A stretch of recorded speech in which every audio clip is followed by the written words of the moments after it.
भेज दिया। वैसे ही गवैया बजवैया पढ़वैया लिखवैया बाबूजी माँ सरस्वती पूजा पाठ कराते कि हे माई लोग आपसे धन दौलत मांगत हैं, बेटवा और बिटिया मांगत हैं, तमाम प्रकार के सामग्री मांगत हैं, लेकिन हे माई हम आपसे सिर्फ सर और पानी मांगी थे कि माई समाज के बीच में बोले लायक हमार आवाज बनाई जा, हमारे भैया हरन बजावे लायक साथ बनाई जा, चाहे टांग के बजावे चाहे बैठा के बजावे,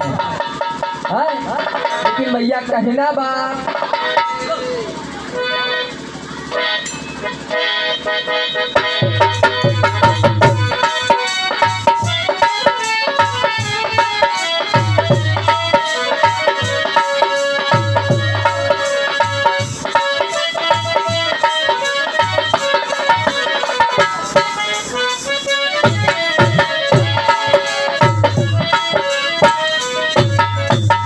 मास्टर भैया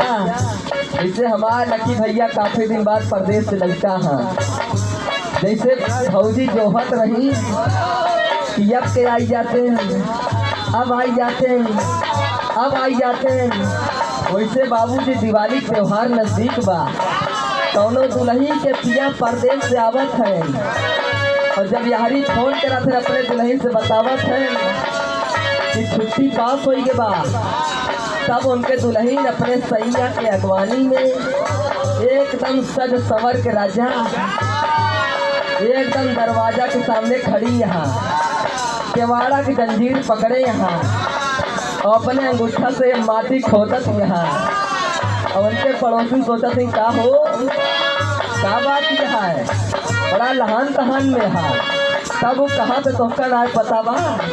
कहीं ना है कहीं वही आवत है, पड़ोसी पूछा भी के तब वो बतावत है।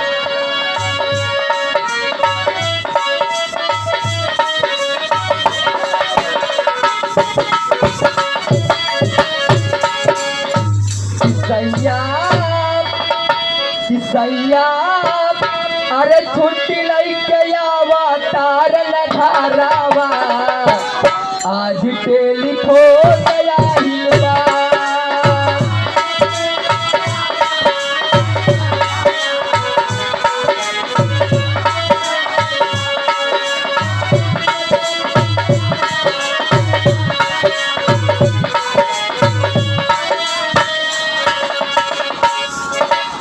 कहा थे तनई ना आवत है तो का लैके आवत है,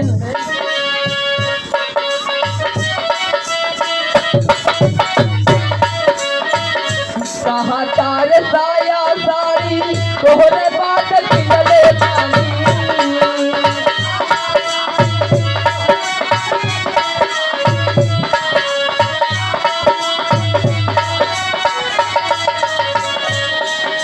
चोलिया दिया ये बाले दारा जी का देले पानी,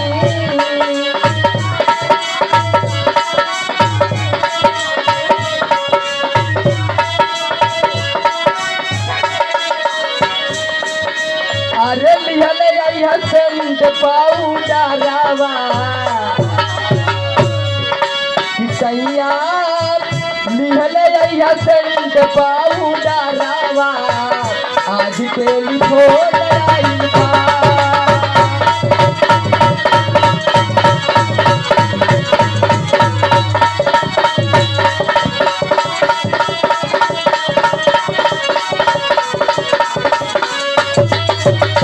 अरे दिया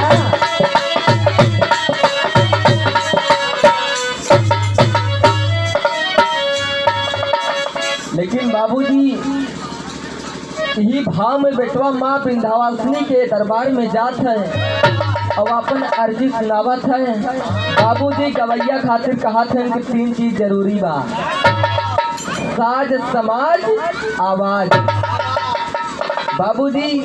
लेकिन आप लोग जितना जने हया भलक्यों कम है, लेकिन जितना जने है सब देवी देवता के समान है, बिना समाज के गवैया के मजा और बिना साज के बजवैया के मजा।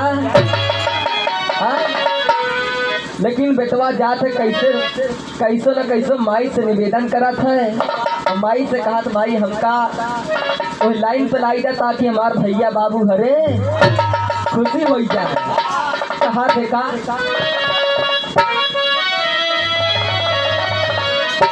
कि मैया अरे पार कई दहा मारी नवारिया दुखिया दुआर आई बा।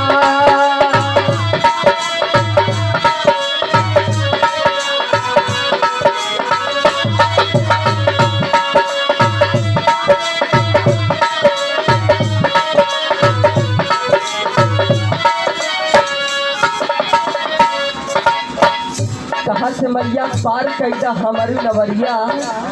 दुखिया दुआर आई बा। हे माई अबूध लड़का ना तो बोले के सहूर बा और ना तो गावे के लूर बा